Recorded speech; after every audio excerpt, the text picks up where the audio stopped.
Така оваа прилика сакам да се заблагодарам на телевизија ВИС и на новинарската екипа за тоа што ни давате поддршка 4-та година поред да ги емитуваме овие прилози, односно апели за подигање на свеста кај земјоделската популација во врска со наводнувањето и опасноста која што може да ја имаат ако наводнуваат во близина на далеководните траси. Во оваа прилика сакам да истакнам дека водата е проводник и металот е проводник и треба да бидат многу внимателни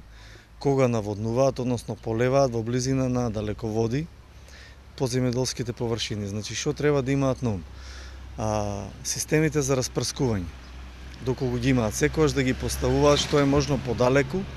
од проводниците, односно од јажињата на далеководните столбови. Заради тоа што кога водата доаѓа во контакт со проводниците, се пренесува електричната енергија, се прави прескок и тоа може да биде кобно или фатално по нивните животи или по животите на луѓето кои што се наоѓаат во непосредна близина. Заради тоа, добро да внимаваат каде ги поставуваат системите за наводнување, односно за распрскување, да внимаваат каков е правецот на ветерот, за да не се доведат сами себе во опасност и ако наводнуваат со системи кои што се со цевки алуминиски, да внимаваат и никогаш да не ги подигнуваат кон далеководите, во правец на далеководите, затоа што директно се изложуваат на опасност по нивниот живот. Исто така, во оваа прилика сакам да кажам, да упатам еден апел и до риболовците,